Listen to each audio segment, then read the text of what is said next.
Fala comigo, meu Deus é fiel. Deus é fiel. E é isso que nós vamos meditar nessa noite. Nós vamos falar sobre o livro de Lamentações. Lamentações, como o próprio livro diz, lamentos, choro, do profeta Jeremias.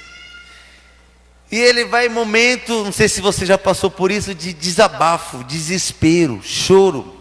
Ele está desesperado porque ele está presenciando o pior momento do povo de Judá, o povo de Israel. O momento que o povo está num cativeiro babilônico sofrendo. E a palavra do Senhor diz que em Lamentações o profeta ele vai se lamentar com Deus sobre o estado do povo. O estado que a nação está sofrendo por estar num cativeiro babilônico. E é isso que nós vamos ver nessa noite. Está lá em Lamentações capítulo 3, versículo 1. Que diz assim: Eu sou um homem que viu a aflição, trazido pela vara da sua ira. Ele está falando de Deus.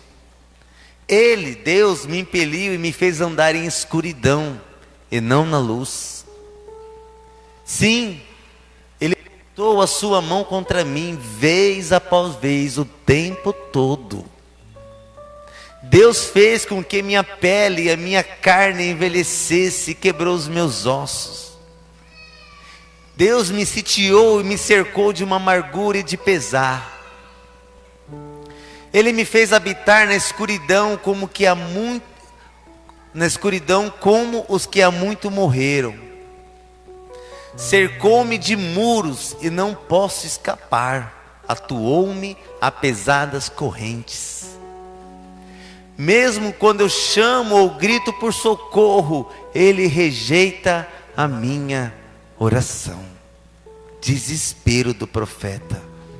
Irmãos, pelas palavras do profeta, nós vemos o tamanho da dor, o tamanho do lamento que esse profeta está. É o momento que ele está chegando para Deus e está falando: Deus, olha tudo isso aqui. E ele entende, ele sabe que isso tudo é Deus que está fazendo com a nação. É um juízo, é uma correção de Deus. Porque um povo virou um povo idólatra, um povo que começou a trilhar os seus próprios caminhos, e agora o povo estava sofrendo uma opressão pelo império babilônico. E o profeta ele está lamentando com Deus. O profeta ele é conhecido entre os conhecedores da palavra como o profeta chorão, porque constantemente ele só chora. Tem um livro que é um livro de choro dele, um livro de lamento. E ele está chorando para Deus, dizendo que Deus não está ouvindo a oração e o clamor do seu povo. Olha o verso 17. Deus tirou minha paz, eu esqueci o que é prosperidade. Por isso eu digo, o meu esplendor já se foi, bem como tudo o que eu esperava do Senhor. Nós estamos falando de um profeta. No seu momento de dor, olha o estado que esse homem está. Olha o estado que nós podemos chegar. Ele está dizendo que a sua esperança se foi. Tem momentos na nossa vida que a gente não tem mais esperança, não tem mais expectativa. A gente para de buscar, a gente para de vir à igreja, a gente para de clamar. Isso se chama dor, depressão. Isso se chama caverna. Isso se chama quarto. Isso se chama entrega. O que nós estamos presenciando é um profeta de Deus que agora ele está completamente sem expectativa, sem esperança.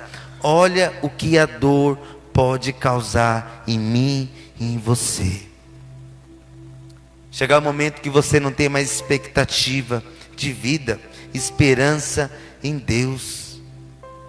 Aquele povo, o povo de Judá que estava sofrendo um cativeiro, no fundo, nós estamos vendo o choro de um profeta, como se ele não soubesse o que ia acontecer com o povo. Mas Deus usou o próprio profeta para profetizar sobre a nação de Judá o que ia acontecer com eles. Mas eles e o próprio profeta, eles estavam agindo como aquele filho que o pai chega e o pai fala: ó, chegar em casa, vocês vão apanhar. E a expectativa, a esperança do filho é que quando chegar em casa, que o pai, porque ele ama, que ele não bata. Quando o profeta, Deus ia falando, usando o profeta para profetizar sobre o povo, para eles se arrependerem, para eles voltarem para Deus, e o povo não quis saber, o povo achava que não ia acontecer nada com eles. Afinal de contas, é o povo judeu, é o povo escolhido por Deus. Mas a Bíblia deixa claro que Deus não tolera o pecado, independentemente deles serem povo de Deus. Não adianta. Quando nós abandonamos a Deus e trilhamos nossos próprios caminhos, nós sofremos as consequências do nosso caminho, as consequências de uma vida sem Deus.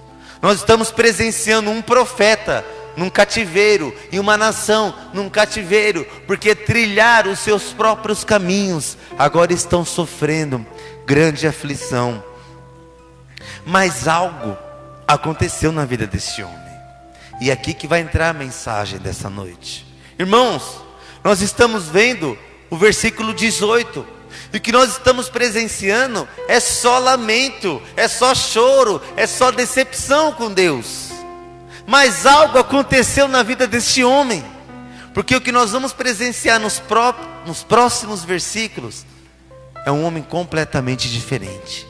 Mas para os irmãos entender o que aconteceu com este homem, a resposta está lá na Bíblia também, em Apocalipse 2:5,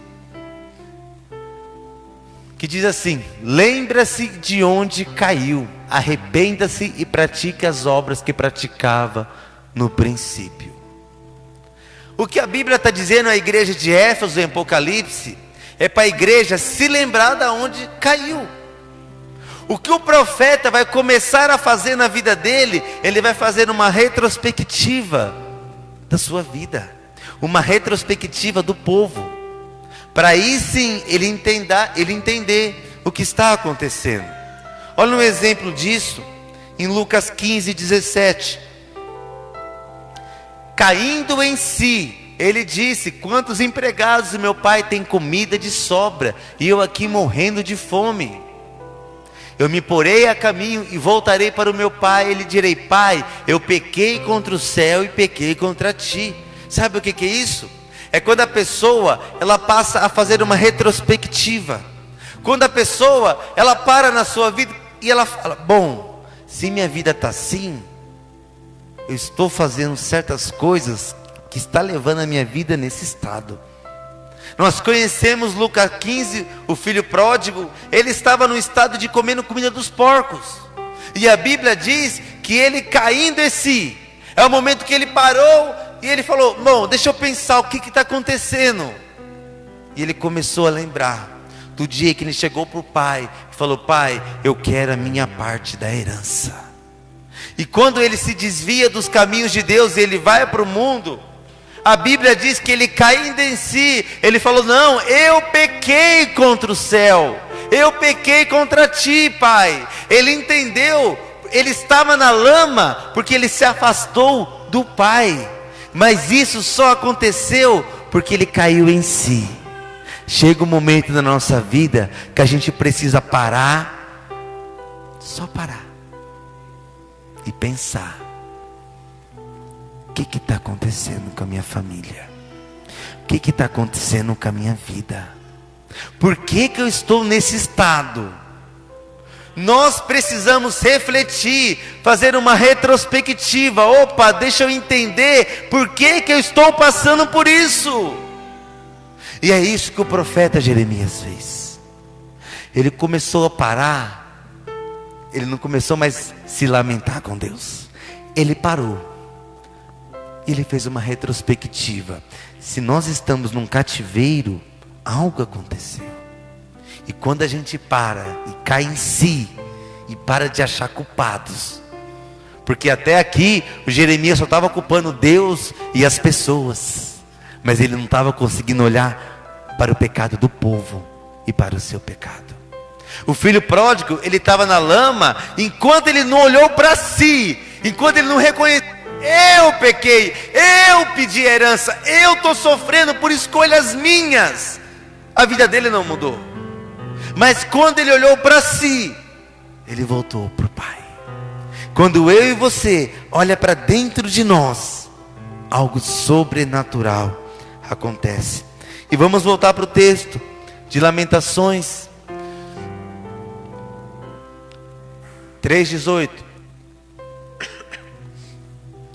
Por isso digo, meu esplendor já se foi, bem como tudo que eu esperava no Senhor. É o que nós lemos.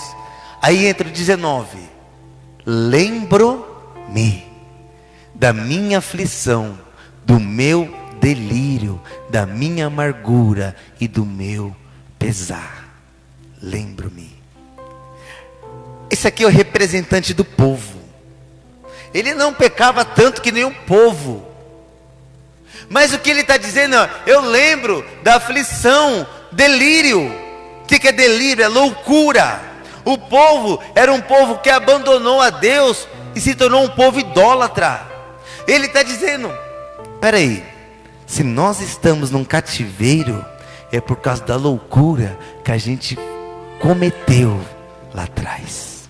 É por causa do delírio, e é por isso que nós estamos sofrendo dessa maneira. Aqui nós já começamos a ver a mudança na vida deste homem. Quando ele parou, ele olhou para si, ele achou os seus próprios erros, o erro da nação de Judá, e ele começou a se transformar, o seu pensamento. Olha o próximo versículo.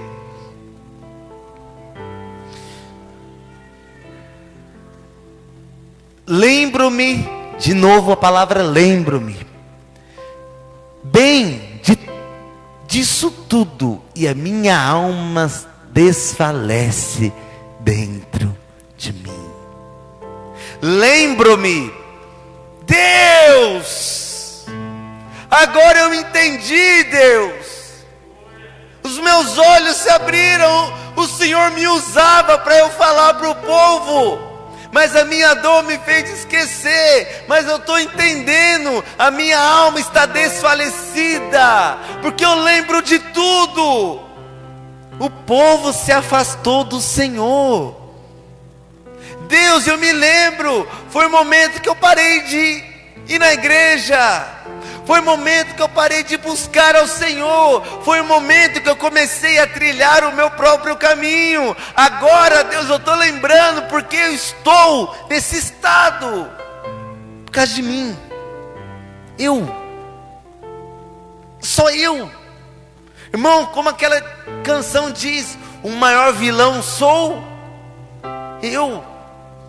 Não é Satanás, não é a pandemia, não é Bolsonaro. O maior vilão é a gente. Quando a gente para e olha para a gente, tudo muda. E olha o verso 21.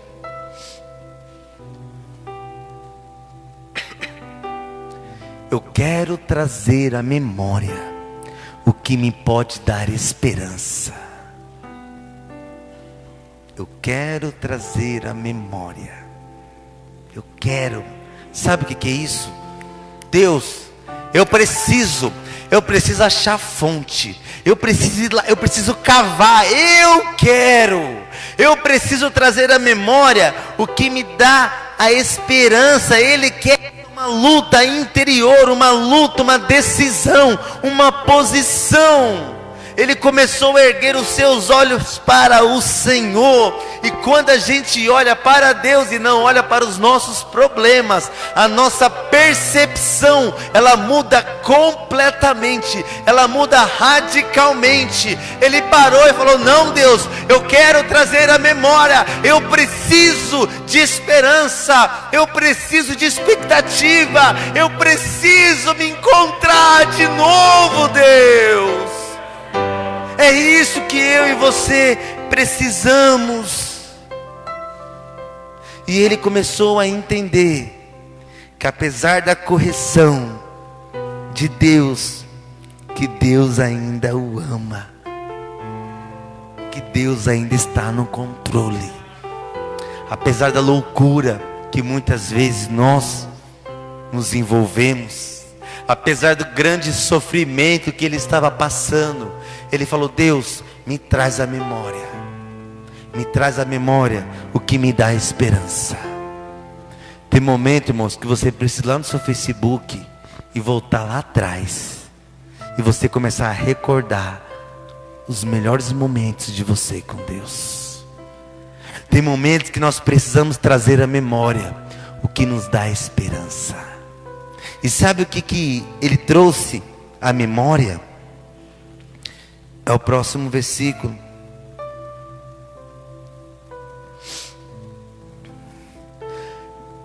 As misericórdias do Senhor são a causa de não sermos consumidos, porque as suas misericórdias não têm fim. O que está acontecendo com esse homem, igreja? Um homem que estava só reclamando da vida, reclamando para Deus. Ele começou a trazer a memória, e olha o que ele está dizendo: as misericórdias, o amor, a graça do Senhor são a causa de eu não ser consumido. Ei, a gente não merece estar vivo hoje, porque eu e você pecamos, e nós provocamos a Deus, porque Deus é santo, e o nosso pecado provoca a Deus. Ele estava num cativeiro babilônico, sofrendo, brigando com Deus, questionando para Deus, até ele começar a refletir. E ele teve uma metanoia. Metanoia é mudança radical de mente. E na sua mudança radical de mente, ele parou e pensou: opa, eu não mereço nem estar cativo, eu mereço o inferno, eu mereço estar morto por causa dos meus pecados. Mas se eu estou vivo, é porque as misericórdias do Senhor é a causa de eu não ser consumido pelo meu pecado, porque a Bíblia diz que a consequência do pecado é a morte, é o inferno. Mas ele olhou para si e ele parou: o que eu estou reclamando com Deus, sendo que eu não mereço nada? A gente não entende. Quando a gente, principalmente que a gente está num estado de depressão, de dor, de aflição, a gente não entende que nós não merecemos nada. Nós não merecemos estar vivos. Nós merecemos que nem o povo do dilúvio, que nem o povo de Sodoma e Gomorra. Mas é por causa da misericórdia do Senhor que hoje eu e você, apesar de ter pecado, está aqui na casa do Pai. Isso se chama misericórdia. Olha para os irmãos entender. Olha o versículo 2.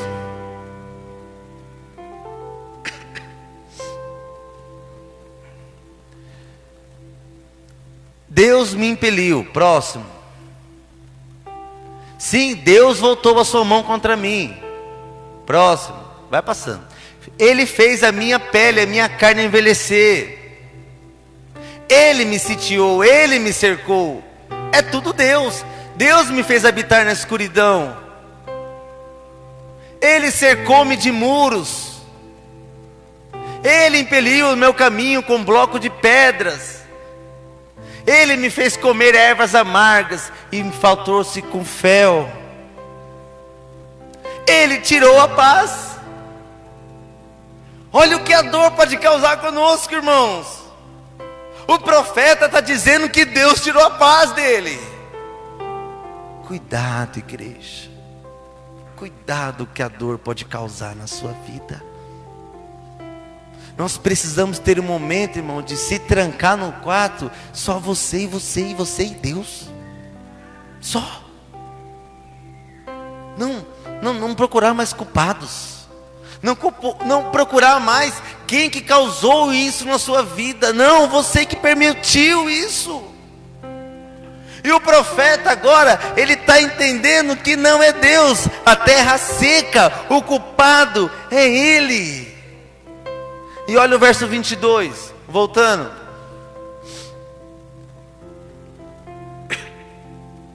As misericórdias do Senhor são a causa de não sermos consumidos, porque as suas misericórdias não têm fim. Irmãos, tem uma canção que ilustra isso mais fácil. Aquela canção que diz que se a graça é um oceano, nós estamos se afogando.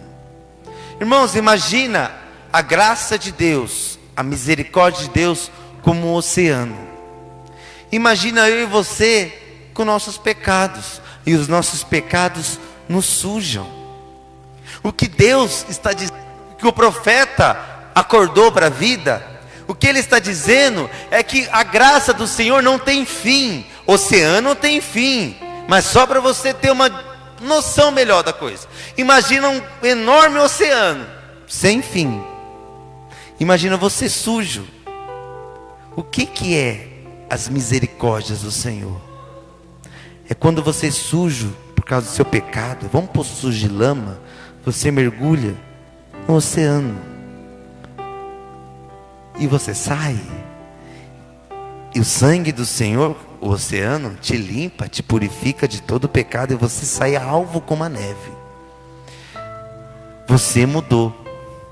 Mas uma pessoa, quando ela mergulha no oceano, ela não muda o oceano.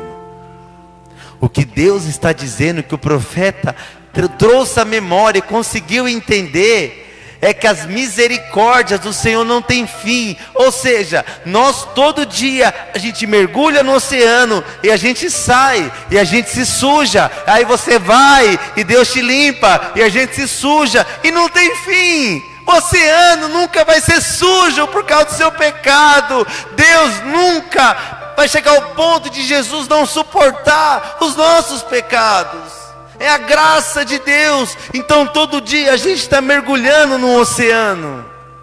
Mas aí, se você parar, vamos supor que você está 30 anos aí na caminhada cristã e você peca.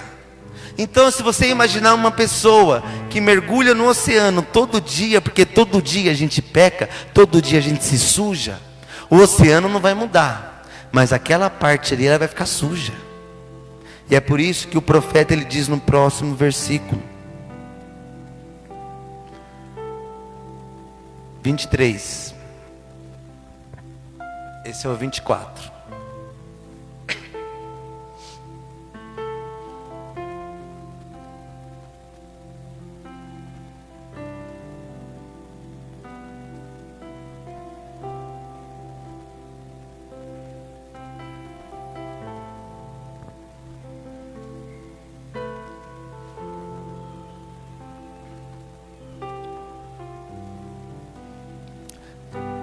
Lamentações 3:23.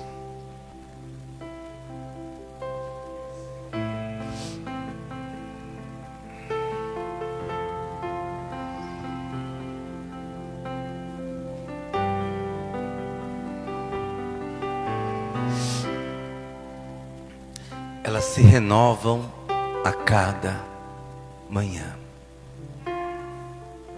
Toda manhã tem um novo oceano para mim e para você. Toda manhã. Nem precisava. Mas a Bíblia diz que a cada manhã há um oceano novo. As misericórdias se renovam toda manhã. Toda manhã as misericórdias se renovam. Mas, e se um dia Deus cansar da gente? Porque a gente muitas vezes não consegue mudar. E se um dia acontecer que nem Sodoma e Gomorra, ou dilúvio, que Deus olhou e falou: basta, chega. E veio o dilúvio e simplesmente acabou com tudo, e Deus repovoou a terra através de Noé e sua família. E se Deus chegar e falar: chega? Se Deus tirar o oceano, sabe por que isso nunca vai acontecer? Porque é uma promessa de Deus que Ele nunca mais iria trazer um dilúvio sobre a terra. Ele colocou um arco-íris como aliança. Então, sabe por que o profeta não se preocupou? E eu e você não precisamos se preocupar? Porque grande é a sua fidelidade. Se ele falou que ele não vai fazer, ele não vai fazer. Por que que o profeta, olhando, fazendo uma retrospectiva, ele não se preocupa mais? Porque Deus é fiel. Deus é fiel. Irmãos, e não pense que quando a Bíblia diz que Deus é fiel, a gente vê muito isso. A pessoa conseguiu um carro, conseguiu uma casa, uma carreira, um cargo. Aí a pessoa fala, Deus é fiel e Deus me deu. Não, irmão. É muito mais profundo do que isso. Quando a Bíblia diz que Deus é fiel à sua palavra. Quando Deus fala que vai acontecer algo, vai acontecer. Quando Ele fala que não vai acontecer, não vai acontecer. Então o profeta entendeu, Deus é fiel. Se Deus falou que Ele vai me tirar do cativeiro, porque Deus já tinha profetizado, o que ele tinha que fazer? O que ele tinha que fazer, igreja? Se Deus chega e falou assim, daqui a X anos, vocês vão sair do cativeiro, o que nós temos que fazer? Confiar, descansar. Se Deus falou assim, que um dia, se Deus falou que Ele vai salvar a gente, se Ele falou, eu vou preparar um lugar para vocês, o que a gente tem que fazer? Confiar. Mas não, ai a minha luta, ai minha dor, não dá mais para mim, olha o meu estado, olha o cativeiro que eu estou, olha a depressão que eu estou, ai Deus, Deus, Deus. Mas se Deus falou que preparou um lugar onde não há choro, morte, dor e lágrimas, acabou, irmãos. Irmãos, quando a gente compara a nossa dor com a eternidade, perde totalmente o sentido, o valor. O profeta não tinha acontecido nada, ele não tinha sido salvo do cativeiro, mas ele começou a olhar e falou, oxe, estou ficando louco, Deus vai me salvar, eu estou preocupado. Se Ele falou e Ele é fiel, eu tenho que descansar. E sabe por que Deus trouxe você aqui nessa noite? Para falar para você, descansa, descansa. Ele é fiel para cumprir o que Ele falou. E olha o próximo versículo 24. Mudou, parece que não é o mesmo homem. A minha porção é o Senhor, diz a minha alma. A minha alma é o meu eu. Um homem que falou, Deus fez isso, Deus fez isso, Deus fez isso. O mesmo capítulo. Irmãos, não se passou dias, anos, ninguém veio falar com ele. Ele olhou para si, ele trouxe à memória o que dá esperança. E Deus é amor, e Deus é fiel. Se Deus é amor, e Deus é fiel, e Deus falou que vai me salvar, eu tenho que descansar. É muito simples. Não precisa ser gênio, só precisa ter fé, só precisa confiar. E ele diz, a minha alma, ou seja, o meu eu, portanto, ou seja, eu vou esperar no Senhor. Sabe qual é o segredo de muitas coisas? Espera, descansa. Basta cada dia o seu mal. Espera, descansa, confia. Às vezes nós agimos como se Deus perdesse o controle. Nós esquecemos que Ele é o Deus fiel e que nos ama. Então, por causa disso, nós só temos que descansar. E olha o que diz o próximo 25. Bom é o Senhor para os que esperam por Ele, para a alma que o busca. Agora, Deus é bom. Olha o que faz uma metanoia na nossa vida. Olha o que faz uma posição quando você chega e fala: eu preciso ir para a igreja, eu preciso buscar a Deus, eu preciso ter um relacionamento, eu preciso voltar para Deus. Agora ele diz: Deus é bom, Deus é bom e Ele é bom. Deus é bom para com aqueles cuja esperança está neles. Ou seja, Deus não é bom para todos, porque tem pessoas que não querem saber de Deus. Mas se você buscar a Deus, se você aceitar Jesus na sua vida, se você estiver firme com Ele, Ele é bom. Sabe por quê? Porque Ele preparou um lugar para mim e para você descansar. Para aqueles que esperam, que buscam e confiam no Senhor.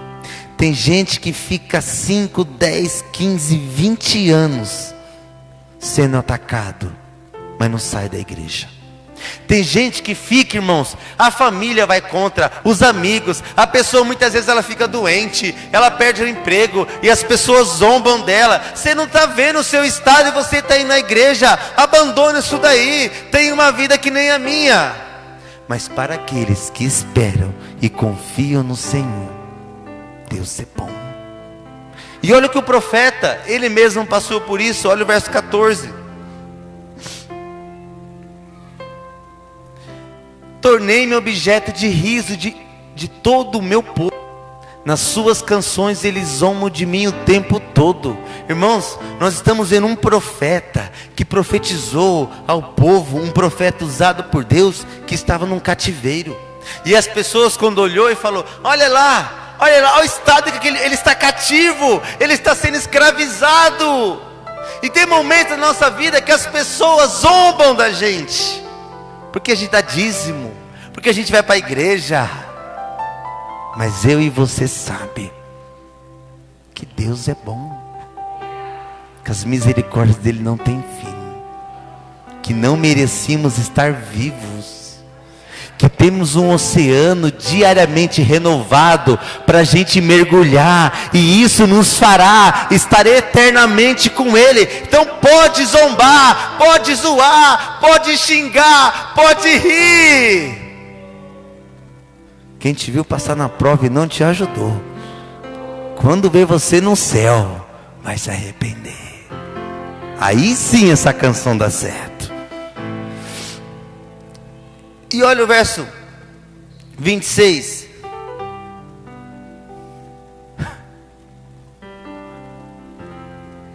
É bom esperar tranquilo pela salvação do Senhor. Irmãos, é o mesmo capítulo. Olha o início.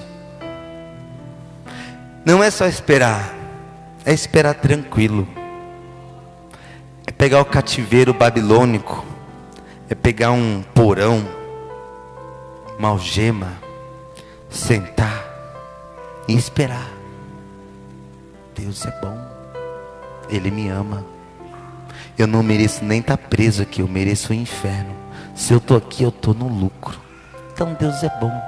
E agora o profeta está esperando tranquilo. Esperando o que, igreja? Salvação do Senhor.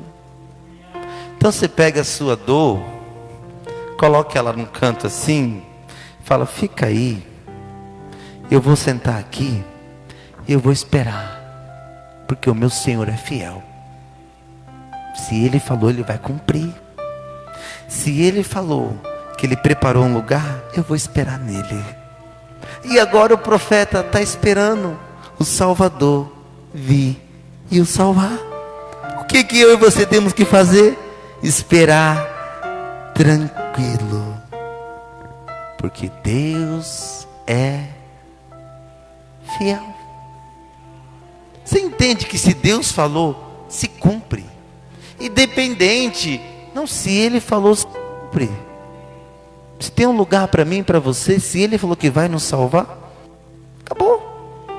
Mas vamos recapitular. O que o profeta trouxe à memória? Vou dar alguns exemplos para os irmãos, para nós entendermos melhor.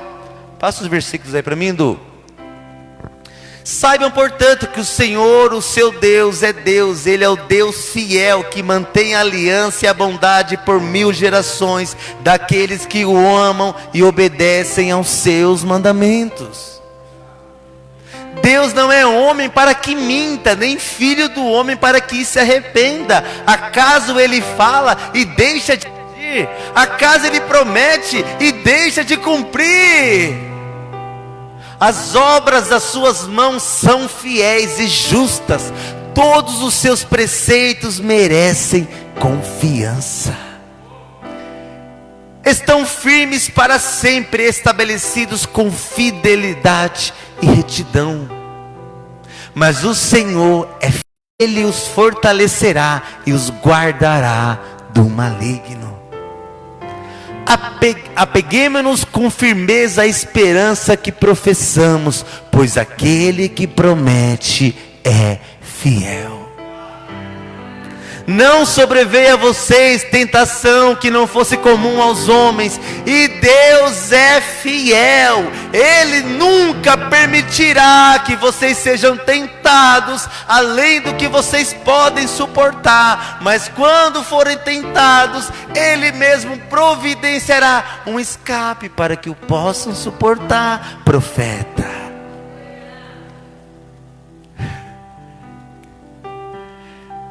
venho em breve. Ele é fiel. E a palavra dele é: psiu, venho em breve. Ele está dizendo, Jesus está dizendo, venho em breve. Retenha o que você tem, para que ninguém tome a sua coroa. Se coloque de pé nessa noite. Deus é fiel. Você pode dizer isso? Deus é fiel. Você pode dizer para a sua dor, para o seu desânimo, para a sua fraqueza. Você pode dizer para o seu cativeiro. Você pode dizer para Satanás. Você pode dizer para os seus inimigos. Você pode dizer para você mesmo: Deus é fiel. Apegue-se a Deus. Descansa tranquilo nele. Ele é fiel.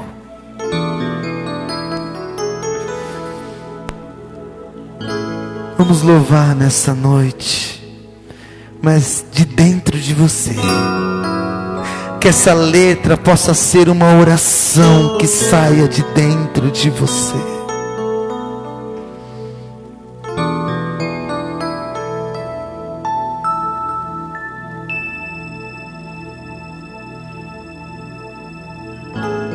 Oh, Espírito Santo, visita-nos nessa noite, ó Deus. Tu és fiel, Senhor.